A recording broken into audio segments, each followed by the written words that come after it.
I want to thank all of our sponsors, without whose support NACD Atlanta could not do what it does. Thank you to Austin and Bird, EY, Grant Thornton, Houlihan Lokey, King and Spalding, KPMG, Meridian Compensation Partners, Paradigm Advisory, Pay Governance, Pearl Meyer, Protivity, PwC, RMS, and last but not least, Stout. So without further ado, I will, Tim and Kevin, take it away.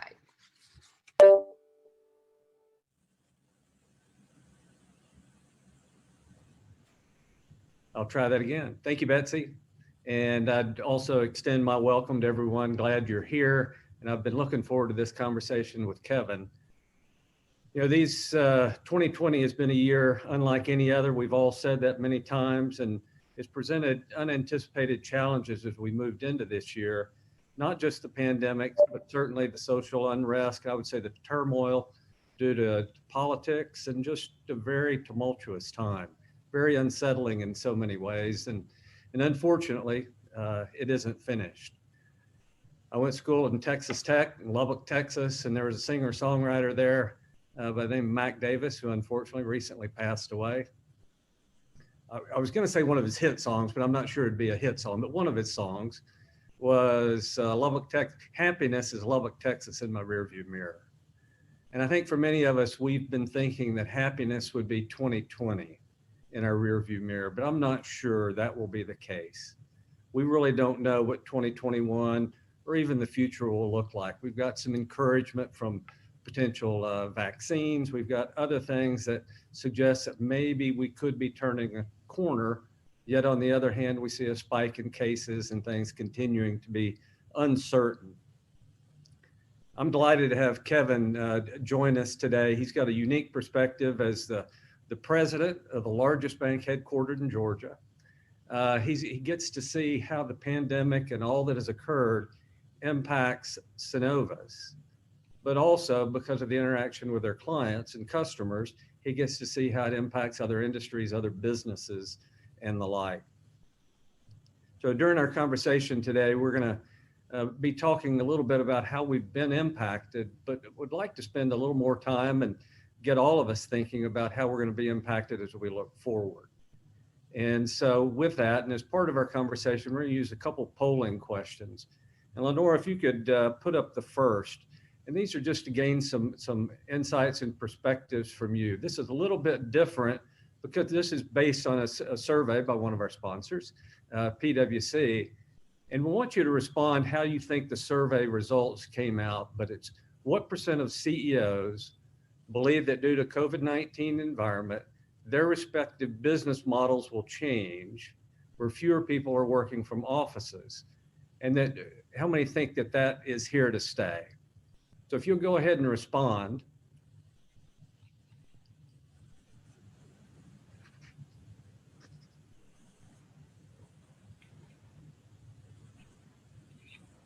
And I don't know if we get the, but with that, Kevin, I just welcome you and delighted that you're here. And it's interesting, we now have the survey results up, and 61% seems to be the most prominent response. And in fact, that was the result that came out of the survey by PwC. Keep that in mind, Kevin. We'll come back to that question in just a minute. But I'd like to welcome you and delighted that you are here to join in this conversation today. But with all the changes and all that's occurred with COVID-19, the quarantine, banks and Synovus, like I said, you get to see it from the perspective of Synovus, but also as it impacts your customers. So what have you seen happen over the last 9 months? Yeah, well, thank you, Tim. I just first want to thank you for having me today, as well as the NACD Atlanta chapter. Appreciate that. And then Betsy as well. But it's a really great question. And you summed it up. And the banks are at the epicenter of what's happening in our economy today. And there's really 3 themes that I see happening over the last 9 months that have occurred here at our bank, but also with our customers. First and foremost, we're seeing a change in our customers' behaviors, whether they're consumers or whether they're commercial customers. You're seeing a change in what they are doing. And it starts with the proliferation of online access and digital access. The consumer is buying more products online. Our commercial customers are ordering and doing their banking services online. And that's been something that obviously has been afoot for the last decade. But this pandemic has accelerated the behaviors to moving more of those complex transactions into the digital space. And up until the pandemic, we had seen most of our simpler self-serve type transactions move to a digital channel, but we had not seen people try to move some more complex tasks. That happened almost due to the fact that they couldn't be out and operating their businesses. But the reality is we believe that's a trend that is here to stay. We've seen it here at the bank. Our mobile deposits are up 30%, while our branch deposits are down 30%. So you see the direct correlation of people moving to digital channels. One of the interesting facts we like to look at is we get a lot of credit card data, and we like to see where the consumer is spending their money. And you won't be surprised to see that all of the basic needs, the non-discretionary items, that's continued. Your mortgage, your utilities, your groceries. But even in that spend, you've seen some hoarding going on, people worried about what's going to happen. So they're spending on, they're buying more each time they spend money at a grocery store. But what's been interesting on the discretionary spend, part of it is just the inability to travel and to recreate. So you see fewer people staying at hotels, flying, you see less spending on medical and entertainment, but that's been largely offset with sales of alcohol, with sales of home improvement items, with furniture and recreational vehicles. So what we've seen is that overall spend levels declined fairly sizably in the first month of the pandemic, March, but starting in April and May, it started to pick up again. And the discretionary spend moved away from things that were more hospitality oriented, more into recreational and home improvement. So it's been interesting to see people's patterns change.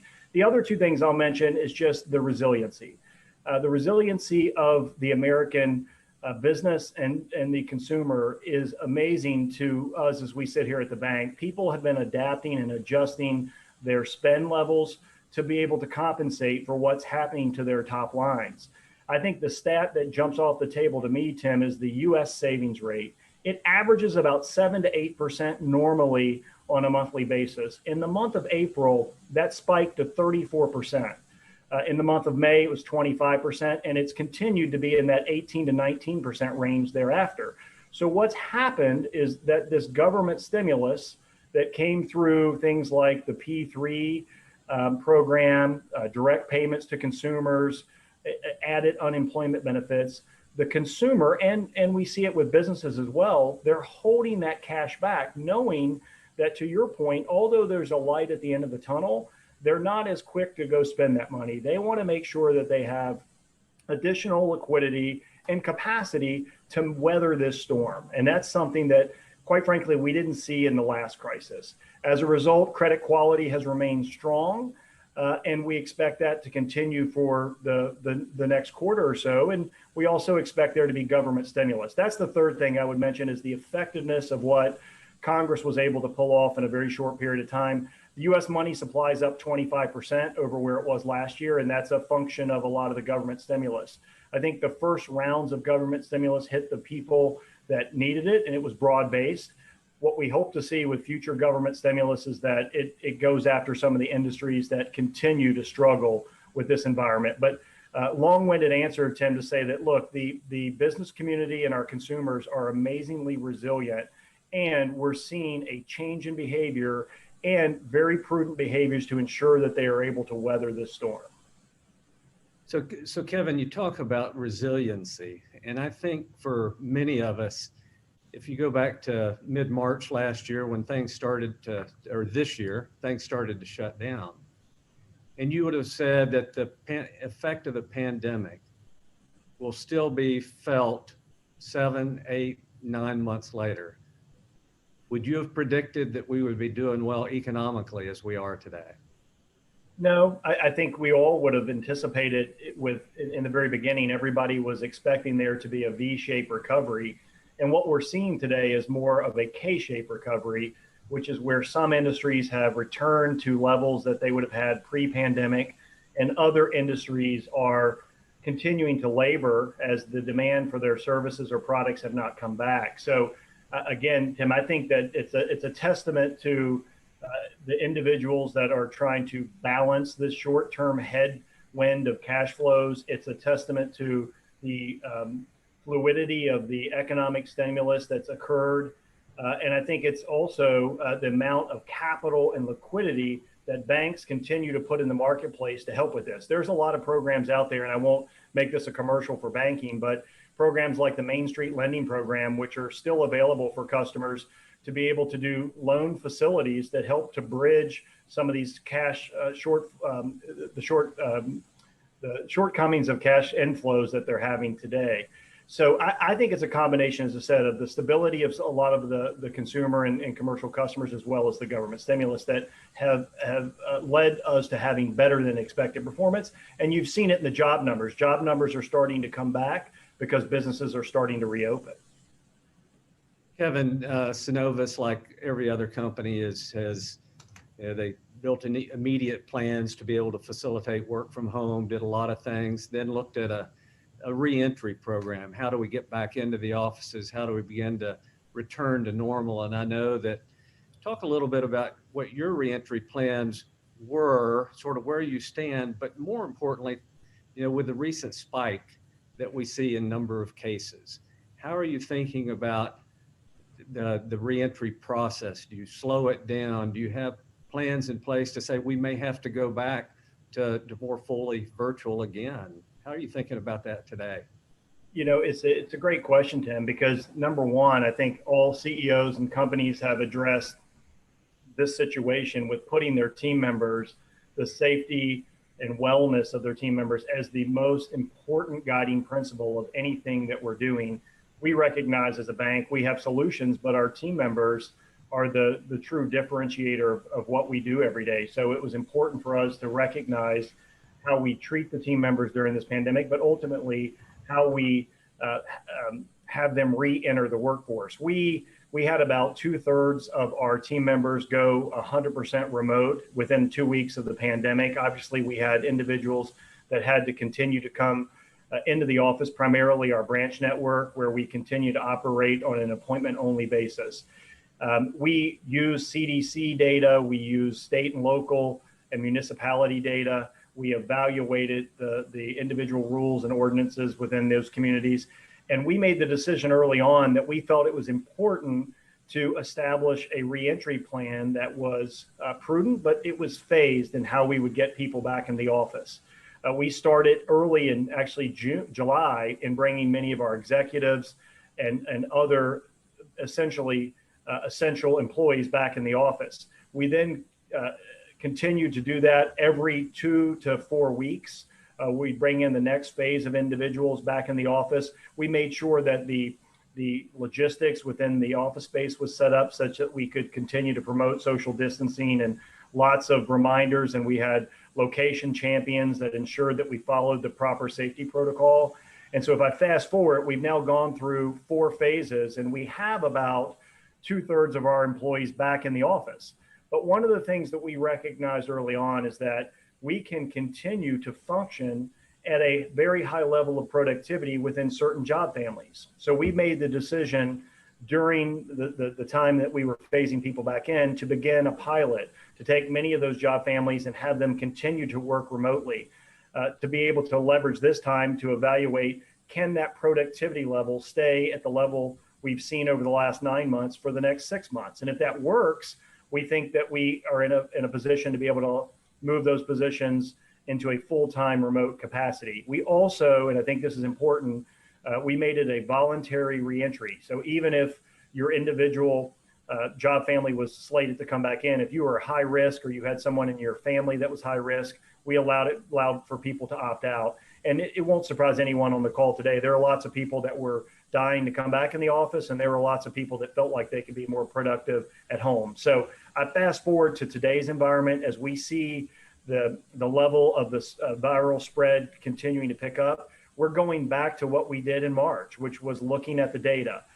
Fortunately for us, we've had less than 200 team members test positive for the virus. And so we have not seen a great deal of spread of the virus within our team member base. But we're continuing to use data to make those decisions. So at any point, Tim, where we see that there's an increase in the infection rate, or we have job families or positions that are being overly impacted by this, we would then quickly move, as we did back in March, to moving people back to a remote environment. And I do believe we would be in a better position today to be able to do that, having spent the last 9 months fine-tuning our practices around that. I agree with that, Kevin, in terms of if you think about just, I've been sort of amazed at the resiliency of the employee base and the productivity that's been accomplished. I go back to my prior profession as an auditor, and the ability to audit, you think, well, we can do that online and the like. I do miss some of the opportunities. I think you would miss the opportunities to sit across the desk from an executive and have a little more of a heart-to-heart, read the nonverbal cues and that sort of thing. But I think back to the polling question that says, 61% of the executives said, this idea of return to work is going to be different as we look forward into the future. And so as you start to think about this next normal, and you were very specific about referring to this as the next normal and not the new normal, how do you think about how business will be done into the future as we look at this new way of doing business, this next normal? So Tim, yeah, I appreciate that. I don't want to take full credit for that term. I think McKinsey gets the credit, but I couldn't agree more with the concept. When you think about new normal, it feels like all we did was get over some roadblock, and now we're entering this new time. When what I think this is an inflection point that when you add it with all the other things going on in the global economy and the world around us, this is the next normal, because we're in a time of constant change. There's a concept that we all fell in love with years ago called continuous improvement. And continuous improvement to me is something where you're looking for incremental small change that helps to drive better results. I think that continuous improvement term is going to change to a new term that I just heard called always on transformation, which means that you always have to be thinking about major transformations, not just incremental changes. And so to your question, I think there are three things that are changing in the world around us that will make this a very fluid environment. Number one is, I believe from a technology standpoint, we're in the fourth industrial revolution. There are so many things happening with technology that's not only changing the ways in which businesses interact with their clients, but how team members interact with their companies they work for, and how the communities will interact with one another. And there are many concepts within technology that are continuing to be pushed, but one of the things we talk about in the bank is you have to spend more of your discretionary spend on technology. It used to be in banking, 10% of revenues meant you were spending a lot on technology. That number today needs to be closer to 15 to 20%. And I would take that a step forward and say that within that 15 to 20%, that you have to spend 50 to 70% in innovation, where banks today traditionally spend 50 to 70% in infrastructure. So technology is changing everything we're doing. The second is the remote work practice. And you're right. I think what we're going to find is there's a change in the business environment and the climate where this is going to become a recruiting tool, where you can recruit talent based on your ability to offer a remote work environment. It goes as simple as things as your basic quality of life. People having to commute an hour or 2 hours to work every day, if you can carve that time out and allow people to be productive, not only is it a win for the company, but it's also a win for the individuals. As a banking institution, we have not gone through and calculated the dollars that we would save if we moved some of these job families into the remote environment, but that's going to be a positive for companies, that they can shed office space long term. What we see today is that people aren't getting rid of that office space. They're just using more of the hoteling concept, where they have people rotate in on certain days, and on other days they have other teams come in. So I think we'll continue to see that evolve. But the reality is the technology is there. 5G will be another advancement there, where it will allow people to do things more quickly remotely. That's probably the one area that people have struggled. If you live in a rural market and you don't have good broadband internet, it's fairly difficult to function in your capacity. So we believe the network strength and this 5G expansion will help with that. But yes, this is going to continue. And as I said, I don't think that today's environment will be the same environment 5 years from today, but 5 years from today, the office environment will look different. The caveat I'll give you with that is that I think we've all agreed with this, and I've read it from other companies like Johnson & Johnson. This sort of environment does cut down on the level of collaboration and innovation. And so over time, we've got to fine tune how we're able to do that in a remote work environment. And then the third thing that I'll just mention in terms of the future is, what does this mean for bricks and mortar? People talked about in 1980 that branches from a banking perspective would eventually go away. Well, they're still here. And same thing with retail trade. People have noted that online will eliminate bricks and mortar. I don't see that. I actually think what you'll see going forward is a much more complementary strategy between online and bricks and mortar. Yes, it will cut down on the need for the size of bricks and mortar. It will cut down on the dispersion of bricks and mortar, but I think you'll see it tied more closely into being more of a distribution network. You may be able to shop more and do fulfillment online, but there'll still be a need, and some people will want to go into showrooms or small boutiques or stores for fulfillment of their sales. So there's a lot afoot and there's tremendous change, but I do think that technology, remote work practices, and the continued evolution of bricks and mortar are going to be the three things we watch. Great, Kevin. And it's one of these things, I have very short questions, and I want to try and find a way to speak a little bit to give you a break, because you've got an awful lot on your plate to talk about there. We've had a question come in via chat, and just a reminder to everyone, feel free to send in your questions. We'll have more specific Q&A time, but this one is just so relevant as it relates to the conversation you're just talking about. And then the question comes from one of my fellow NACD board members, Marisol, and she's asked, I agree with the notion of constant transformation. In that context, how is Synovus looking at enabling its workforce to be ready to lead those transformation efforts, or be prepared to adapt work under those new ways? And so it gets to this whole issue of transformation, innovation. How do you do that in a remote virtual environment? It's a great question, Tim, and it's one that we're embracing today with this challenge. Is I think you read where a lot of companies go out and create a unit within their company that tries to lead transformation, and I think that that's probably an ineffective way at helping to drive whole bank transformation or whole company transformation. Like most companies, we leverage an agile environment here in change. And so we leverage the principles of agile. But the reality is what we have to do is equip all of our team members to be change agents. And sometimes that's as basic as understanding the change principles, establishing a burning platform, being able to understand the capacity of our team members to change, understanding what sort of tracking and protocols you have to put in place to be able to effectively execute on a transformation. So what we're doing is we're building change management practices and principles within our normal business imperatives, within our existing jobs, versus trying to have a SWAT team come in and try to lead transformation. And that's the way I think you build that always on transformation, when you build it into the job.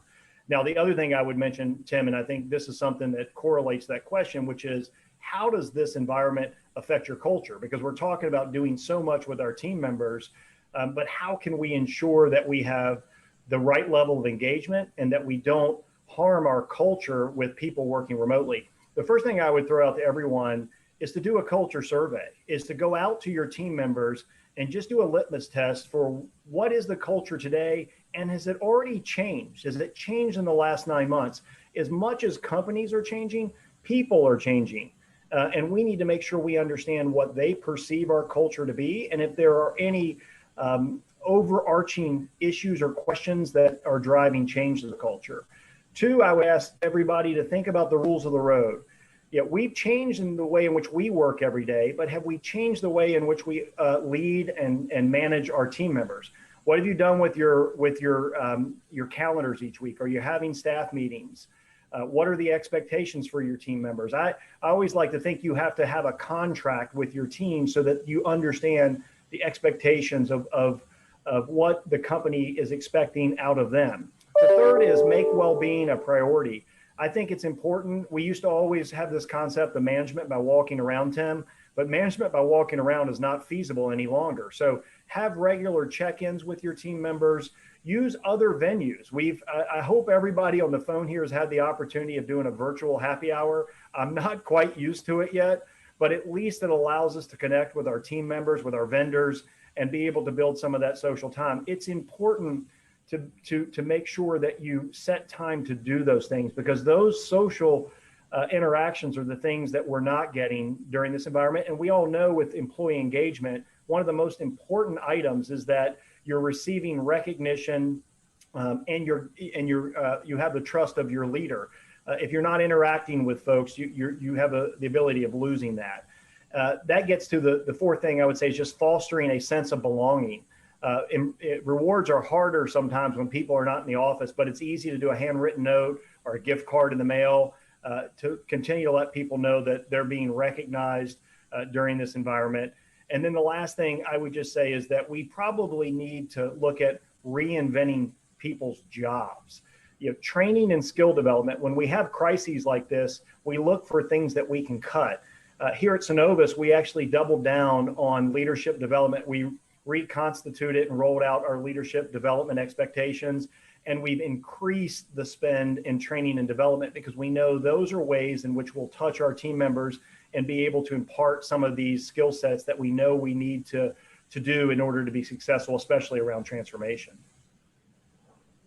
That's great, Kevin. And you touched on something that I know is so critical in all organizations, but clearly one of the hallmarks, I believe, of Synovus is the culture of the organization. And so you address that, and I appreciate that. But so since this is the National Association of Corporate Directors, let's talk a little bit about how during this period of time, tremendous change, a lot going on, how can the board be of greatest value to the executive team to manage during a period like this?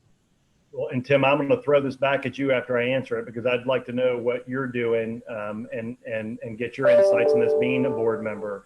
But I'll give you, I always put things in threes, but number one, I think just a recognition from board members that whether you're in the banking industry or the manufacturing industry or service industry, we are in a time of change and in flux where as you look at your board agendas, and I know how this works because we at Synovus have standard board agendas. I think it's time to go back to make sure that are the right things being discussed at the board level. And is the management team talking about all of the transformations and items that are occurring in their particular industry that require insights from the board or that require a lot of time and attention from the leadership team? And so I think we all get into a little bit of a routine in terms of agendas and what we're talking about. I think it's time to shake up the agendas in these board meetings and actually talk about more strategic elements, things that involve the long-term implications, because we get into fighting crises and we focus so much on short-term time horizons. We need boards to continue to push the leadership team to make the tough decisions they're making today, but don't lose sight of long-term objectives and the value proposition that you're trying to deliver. The second is I believe there's a great deal of importance between a productive board and CEO/management relationship. So I would ask board members to challenge management more with their assumptions, with their plans, so that we're in times like this where sometimes the answers aren't always so clear. I think the boards can serve as another sounding board to help us make more informed, information-based decisions. And then the third thing is from a board perspective, I would think, and we've seen that this here, is that I would spend a lot of your time and attention with your management teams talking about some of the crisis management practices that we have, whether it's the business continuity plans, succession management, cybersecurity, health and safety, your BOLI policies, insurance. mean, this is a time when you go through a crisis that you look at how you react to those crises, not just understanding what the boilerplate plan is, but after you've enacted one of your continuity plans, how well did it work and what did we learn from that and what are we going to change the next time we have a crisis? Because I think the learnings that you have from the crisis are what makes the company stronger, not necessarily the actions that you took during the crisis.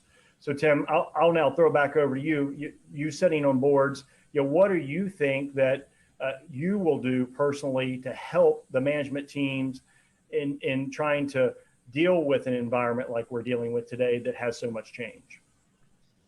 I love working with you, Kevin, because you listened to me. And I said during our practice, don't hesitate to ask me a question. I really didn't mean it. No, but I would say, I think to a large extent, it's enhanced communication. If you think back, I think we need to find, especially, and I think of my role as a committee chair or a committee member, to deal not just with the CEO, but with the executive team that is dealing with the issues that are addressed by that committee, to say, how is it going? I think one of the beauties of meeting together as a board periodically is you get to ask questions. How are you doing? You can read it on someone's face. You can tell just the pace of the days that they have and the engagement that you have. So I think this is a time that we need to increase communication. I think the time between board meetings is probably more important now than it ever has been. Find out how people are doing, I think, is one thing. I think the other is to share our experiences. I learned something working with you and the Synovus board that applies across other companies. I'm experiencing things in not-for-profit organizations that I think are valuable for you to be aware of. And so I think the whole issue of communication, challenging assumptions, what are the issues? And so there's just a number of different things there, Kevin, that I think just to make ourselves really available, because you've dealt with some issues over the last 6 to 8 months. Were not in your playbook. They were not in the manual for the president and COO. You had to address some issues. So just our being available and to a large extent, helping you and all of us slow things down, just to where we can get a handle and a grasp on things. So we'll ask that question a little bit differently now. So you see all this change occurring, be it technology, the way we do business, the way our customers are dealing with us and the like. So as a board member, now you're a board member, Kevin, what types of questions should you be asking? Would you be asking in the period of this tremendous change? It's something that I see.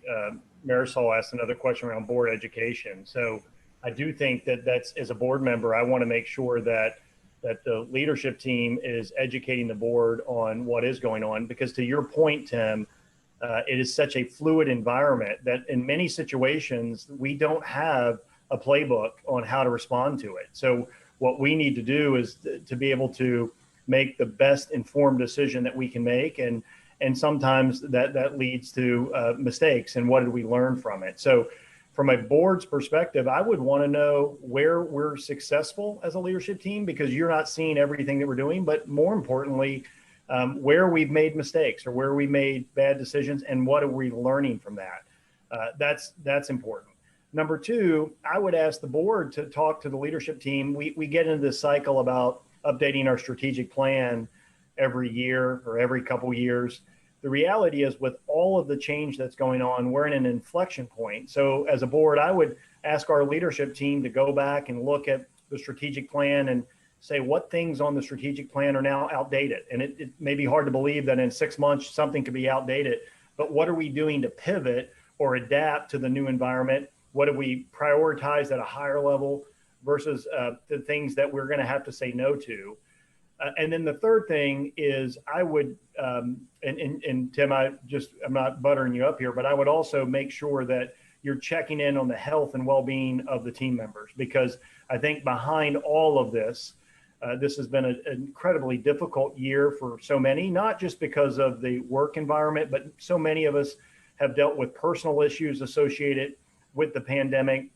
And so for the board to continue to have the level of transparency and concern for the leadership team and the individuals, all team members in the company, I think that's really important. And to have your finger on the pulse of how that's going and how team members are in terms of not just engagement, but in terms of morale and what's happening in the company, because I do think you can sometimes lose sight of that in this sort of crisis. Absolutely. And it has been different and impacts people differently. Lenore, if we could put up the second polling question, it sort of links right into that. And again, this is one that was a survey that was conducted by Forbes. And I think this is something that, according to Forbes, women have been disproportionately affected by the pandemic, given they are more likely to be essential workers and to be impacted by the compound stress of home and family life shifting so rapidly. As a result, and this was a survey that Forbes did, what percent of women are planning a major career change post-pandemic? And Kevin, while people responding to that poll, maybe you could just talk a little bit about the issue. I do think, and I've got 3 daughters, and they're all working and have kids, and the stress on them has been significant. What are you seeing within Synovus? And talk just a little bit about your employee composition as you think about that. Yeah, Tim, it's a great question. And I think when the survey result pops up, it may not be surprising to some. It was surprising to me. But the reality is the female workforce has been hit harder than their male peers. And 67% of the Synovus workforce are females. And so here we've seen that the attrition rate of females is much higher than that of males because primarily, and we do exit surveys, because of problems at home, whether it's homeschool or having to care for a family member or the inability to work the work schedule that we require. And I think your polling results just came back up that most people voted 47%, Tim, but I think the answer is 61%, if I'm correct. But right. Let me tell you the 4 things we try to do here, and they're not rocket science, but I think they help. And if it gives you some ideas of ways to employ this at other places. Number 1 is we've looked to truly increase the flexibility of people's work schedules. It's amazing to me how many people work a 9 to 5. And if you're dealing with issues at home, and particularly if you're working remotely, we're enabling individuals to adjust their work schedules to get the same level of work done. It may be done in 2-hour increments. It may be done early in the morning, late at night, but we've given our team members a tremendous amount of flexibility in how to complete that. And what we found, people may say they're taking advantage of it. The people that we've given flexibility to in most situations are actually more productive because they're actually extremely pleased that they've been given this opportunity. Number 2, we've looked for work reassignment opportunities. We've taken people that are essential employees that need to be in the branch and can't do that, to allowing them to apply and work in roles that are remote, whether it's back office operations or whether it's contact center. Again, the level of morale that's created, the level of service that we receive from those individuals moving into new roles has gone up, and the morale has gone up as a result. Now, we're limited in the number of spots we have, but we're trying to maximize that. The third is we already had a women's diversity and inclusion employee resource group. We've asked that group to meet more frequently and to share best practices on what working mothers are doing to help to just navigate the environment we're in. We found that sometimes just having people sit on a video and talk about best practices is the best solution there is, because it, number 1, lets people realize they're not the only person in that boat. But number 2, sometimes the most simple solutions that one person is able to execute on is somebody else's solution as well. And then the last thing, and it's something that I give credit to our head of HR, she made the comment during this environment that it would be very easy to slow down performance management and to pull off things like development planning, but we doubled down. We felt like this was a time, knowing what this survey says, that it's getting people to reflect on their career and what they want to do, that we actually double down on development planning and succession management to ensure that each of these individuals are getting a development plan and they have an individual coaching plan that coincides with that development plan. Kevin, I think that last point about the natural tendency is to say, let's defer things, let's put things off, let's not, invest in this aspect of what might be normal. And I think you're absolutely right that you really need to double down during this period of time. There's so much uncertainty. I'm uncertain about the business. I'm uncertain about the economy and how that's going to react. I'm uncertain about, will things ever return to normal? And so to have those touch points, have somebody asking and saying, we're investing in you during this period of time. You're important, you're critical to us and what we're doing, that we need to double down and say, there is a future. We've got to look forward through this period of time. So great perspective there. Appreciate that. So on the polling question, the response was 61% of women are saying they're looking at a major career change. I'm sure that response is going to be different from day to day, depending on what's going on. Certainly, we hope that's not the case. 61% would be a tremendous amount of change. And so we will think about and just be attuned to the health and feeding of our total employee base, but especially those that are facing different types of challenges. So, Kevin, in your discussion earlier, you talked about two areas that have been singled out: the area of the most change potential in digital/technology, and then commercial real estate. Talk a little bit. You've talked, I think, about technology. Talk about commercial real estate and what you see as some of the significant components, because we're not in the commercial real estate business, although we finance the commercial real estate. And it's the area that's kind of a bellwether area that people are saying, how are these different asset classes going to be impacted by the next normal? And so I'll hit each of them individually. The first one is the one that probably we've already talked a lot about, which is office space. What's going to happen to the traditional office moving forward? And will there be far fewer offices? And look, what we're seeing in the short term, it's really a bifurcation of maybe a short-term versus long-term strategy. What we see in the short term are people are actually using more office space because they're having to space out. They're having to add filtration equipment to filter the air.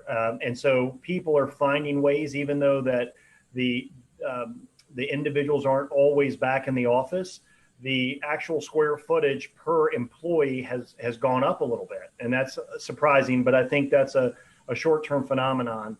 The long-term phenomenon is what we've been talking about today. We do believe that there's going to be more positions that are fully remote. There's a competitor of ours, Synchrony Bank, that came out and said 100% of their banking employees can work remotely going forward. So there are companies that are saying that. So the general trend will be that there will be less office occupancy as we move forward, just due to additional folks working remotely. But what we're seeing in maybe the interim phase is we're seeing people change in which they use their space. There'll be further or less concentration and density on floors. There'll be more modular furniture. There'll be more hoteling. But we think this is going to be a constructive environment. Long term, it's just going to look different. And we're going to find that people use their space differently. But what we do know is, as I said, collaboration is going to be the important part. So when you look at a traditional office today, you may have far fewer offices, but you may have more conference rooms and areas to collect, because although every employee may not come in every day, they're going to come in once a month for a collaboration session. The second one is on hotels. And I think it's important to note, hotels are still down about 25% in their year over year revenues. And we don't expect for the next 3 years for them to get back to where they were as they entered the pandemic. Occupancy levels going into March were right around 75%. That is an all-time high. It's a cycle high. It's an all-time high. So as fast as they were building hotels, people were staying in them. We saw that hotel rate go as low as 25% on average in terms of occupancy. We've seen it recover now to 40 to 50%.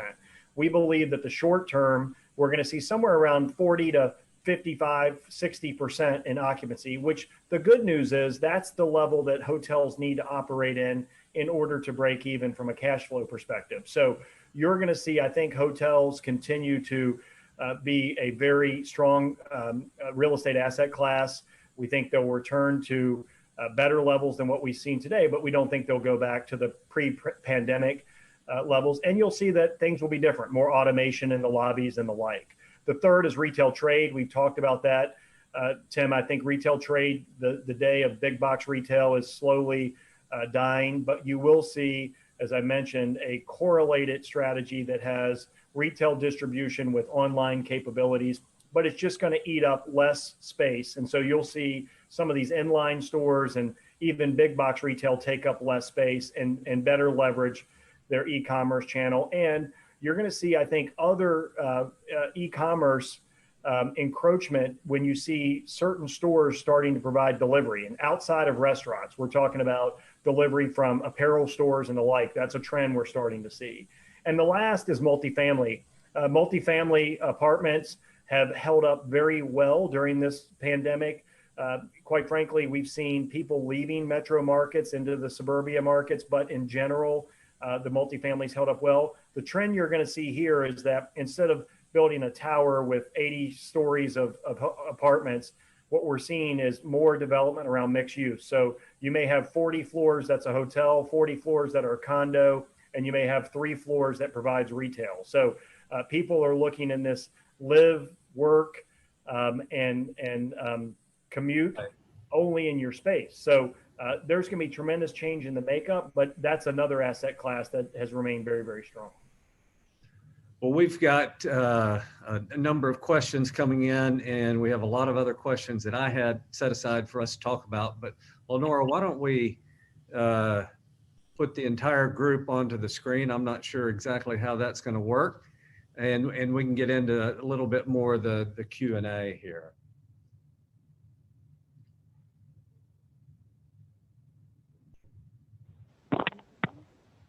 Well, not only do we have a large group, we have a very good-looking group that's joining us, Kevin. So that's good to see.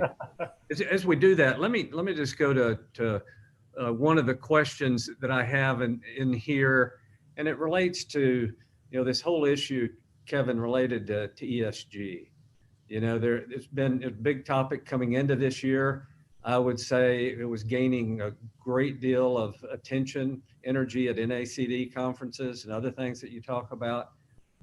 Certainly with the issues related to the pandemic, social justice issues, politically charged world. What's your perspective, and how do you see the issues related and the importance of ESG, today, and the acceleration that we see related to that? Tim, it's one of the things when you talk about the things that have changed most rapidly. I would tell you that this has been a turning point for ESG, not only for the reasons you mentioned with social justice and just the politically charged nature, but the reality is we're starting to see more questions from all constituencies. And I looked up some data that we've been investigating internally as we build out our ESG plan. But the first thing I would say is that companies need to understand that you have to have a purpose. Today's employee, today's investor, purpose-driven companies are companies that are going to perform at a higher level. I don't need to tell folks that. But what was interesting when I saw a survey, maybe it was JP Morgan, that said 79% of all CEOs have reevaluated their purpose during this pandemic. And I think, Tim, it's for the reasons you mentioned. Number one is it's becoming more topical. But number two, I think companies are realizing that you have to do more than just serve your shareholders in terms of providing financial gains and meeting financial objectives. You have to have other business imperatives.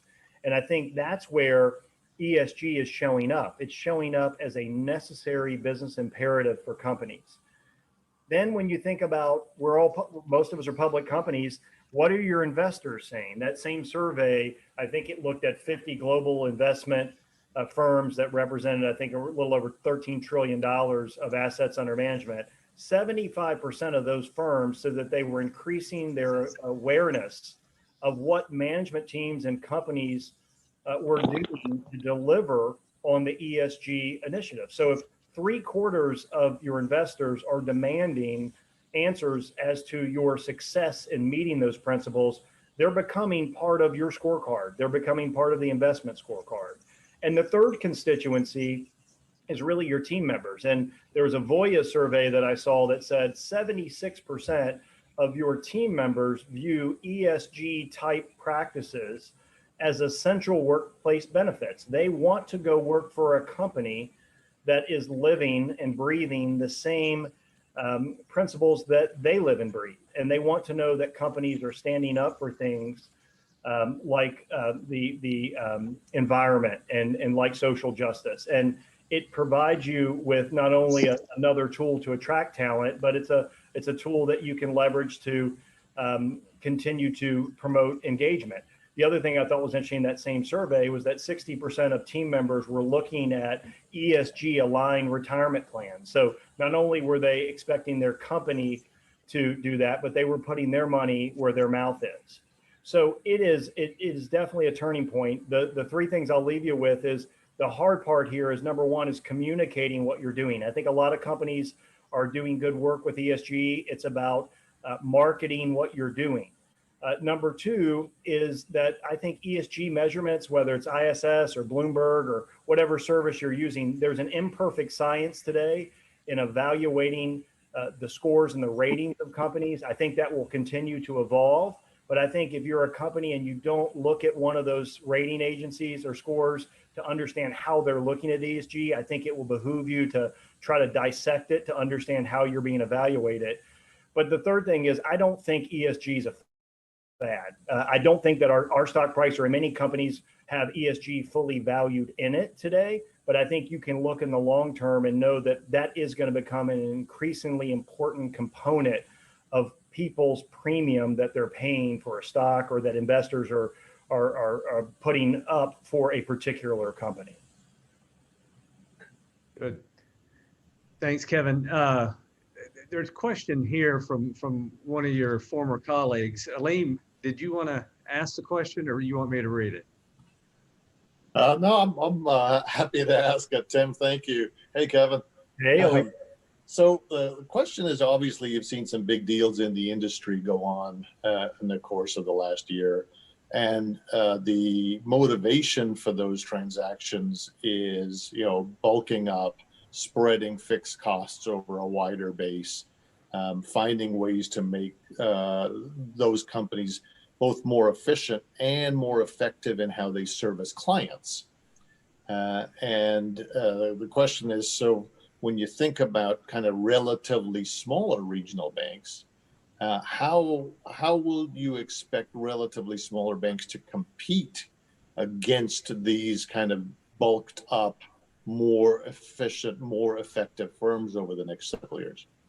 Liam, you must have been a previous banking executive to ask that question. So, look, let me give you back to my three. Number one is, on the technology side, that's where you hear a lot of questions about spend. And we get the question all the time. JP Morgan spends $12 billion a year on technology and your market cap is $3 billion. How do you compete? The simple answer for us is making sure that we find the right fintech partners. We're not going to be able to go out and develop our own technology, proprietary technology. But if we identify early certain fintech partners that have the ability to continue to spend on R&D and bring new solutions and capabilities to the market on a accelerated fashion, which many can today because they don't have the big infrastructure of large banks, then we can be successful and we can offer very similar capabilities as the large institutions, especially from a digital portal perspective. The second thing is for regional banks, and this is for any company that's smaller, I think you have to be willing to say where you have the right to win and where you don't have the right to win. So this means that you're going to see regional banks be more specific and parochial at the business models they deploy. They cannot be everything to all. We're going to go out and we're going to focus predominantly on middle market commercial and small business and the affluent channel. And we're going to look at those three segments as our primary channels. And that means we're not going to invest in mass market, and we're not going to invest in emerging affluent. We're not going to be the consumer lender of choice. Because if you try to be everything to all at this small, with a relatively smaller scale, you're going to peanut butter your investment out across too many areas. And then the third is we are going to hope, and that's probably a bad word, but we're going to hope that the big guys who are focused so much on scale lose their ability to provide personal attention. And so what you'll see at places like Synovus and other banks is we'll provide you with the digital experience, but we're going to come behind that and give you a personal interaction with an individual that will differentiate us from a larger institution who's going to try to push you into one of their omni-channel type environments where you're not getting an interaction with an individual. And that can be a more costly model, but then it means that you can't be the lowest cost provider and you can't be a high service provider for other areas. It goes back into picking and choosing those segments you want to be in. But it's not an easy proposition, but that's kind of our three-pronged approach in being able to do that. And it's a great question. Thanks. Thank you. That's a great answer, by the way. Also, so it's a really strategic choice. Yeah, exactly. I'm glad you like the answer, Elaine, because it's the same one he provides to the board. So, Amy Hayes, you have a great question here. If you would like, you can unmute and ask your question of Kevin.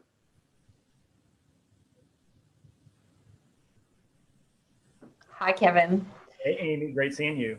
Good to see you too. I wrote a great question apparently, but I don't know that I recall what it was. I'll read it, Amy. Okay. What upsides and opportunities are you finding in this environment? For example, are you able to attract a broader set of talent without geographic restraints? If so, how will you manage or evolve the culture in light of that? So I think it's an interesting question. You know, if we're all going to work virtual, they don't have to be in one of our 5 states anymore, right? And are we seeing any experience in doing that? Have you had any success? And what are the thoughts about that? You know, it's really, it's very topical because I would tell you, we're in the midst of a search for an executive position. And I think when we've done these searches in the past, we've relegated the search to a particular office. And I think as a result of that, you sometimes limit the talent that you're able to attract based on people's ability to relocate or to uproot their family or live in a city that they don't want to live in. I think the pandemic has been an eye-opener for us in our ability to effectively have leaders across our footprint, and even to Tim's point, in states outside of our footprint, and to continually be effective at doing the things that we need these people to do. And so for us, we've opened up this search, and we've basically said that the ultimate duty station for this individual will be determined based on the talent that we find. It doesn't necessarily have to be in one of our markets. Now, having said that, as to your second part of the question, we know with certain positions, the more time you spend personally interacting with other executives, with subordinates, it's going to build a level of trust and collaboration that if you don't have that, I think you'll suboptimize the effectiveness of that role. So as an institution, we're finding ways to create that collaboration. Again, some of it via Zoom like we're doing today, some of it coming in the office once a month to have an all-day retreat with our leadership team to be able to talk about strategies and tactics. But I do believe that it's making the ability to attract talent much easier. It is a little more difficult to, I think, interview folks. I don't know about each of you, but interviewing someone on a Zoom is probably not my best skill set yet, and I need to refine that. I love having someone in the office face-to-face where you can see them and have more personal interaction. So we probably need to improve that. But your question is spot on. It opens up a ton of avenues for talent acquisition. And I should just close by saying it makes it much more efficient. If you think about in the past, trying to get someone to fly in from a different marketplace to meet with 8 executives who all have tough schedules, sometimes it took us months to schedule interviews where we can do it in in a 24-hour time frame today. So it has improved the efficiency of being able to do that. Thank you. Jamie, I'm going to jump, Kevin, to what was our first question. And I don't know if it's Joan or Joanne Edwards had a question. You want to ask your question, Joanne or Joan? Sure. Hi, Kevin. My Joan. question about the case recovery that, this, so have we had them in recess, and then are our expectations really different in terms of how the economy will fully recover because it is shape? It's kind of a new concept, actually. Most people talk about a V shape or W shape recovery. So K shape is a new way of thinking about it. But if you think about it, it's just really taking two shapes of a recovery. Some industries will have a V shape, others will have a W shape. So it's a new concept, but it's just a combination of two that we've seen in the past. So what you all should expect, and I'm not Nostradamus, but what I think I would expect from a banking perspective is we do expect to continue to see modest GDP growth next year. We expect unemployment, the number keeps coming down in the current year, but we expect it to end next year in somewhere in the 6% range. As Tim started off the call today, with having advancements in the efficacy of some of these vaccines, we do believe that we'll start to see business activity pick up in the second quarter. That's kind of where we've expected to see a level of distribution out to the United States population that would start to show up in some of the numbers. But we do expect growth next year, and we expect today that we'll be back to GDP levels, absolute GDP levels, late 2022 into early 2023. So I think a K-shaped recovery is constructive because it allows you to focus on those industries, especially as a banker, that are going to have a more turbulent next 6 months versus those that are back to a more normalized environment. The one caveat there with this K-shape is, as we see today with the new administration beginning to transition into the White House, there are some discussions around having a mandated shutdown for 4 to 6 weeks. In that situation, the K-shaped recovery would be augmented, and we would probably be back to more like a W-shaped recovery because all industries would take some hit over that 4 to 6 weeks. So I talk like I know exactly what's going to happen, but as we all know, this is such a fluid situation. It changes weekly. But as bankers, we're fairly optimistic about what 2022 holds, and quite frankly, 2021 now. Kevin, at this point, we have, and I don't know how this works, but Lenora has told me that we have Rob Hoyt, who has his hand raised, and you can ask your question there. Okay, thanks a lot, Tim. Kevin, great comments. Appreciate your insights. Would you mind sharing just a little perspective from Synovus on the loan forgiveness stage that we're entering with the PPP program? Could you give us just a general sense for how you see that developing now from the bank? Thank you. Yeah, Rob, it's a great question. Thank you for your comment.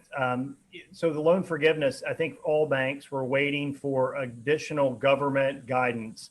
There was some thought that under a certain loan amount, and the last number that was thrown around was $150,000, that the loans would go through an accelerated forgiveness process, i.e. it would basically be forgiven. That is still being discussed as part of the next government stimulus program. But as a bank, we had tried to hold up our process as long as we could in order to gain insights from that additional guidance. But we have now since, and I think most other banks have started to begin the process of allowing companies to apply for forgiveness.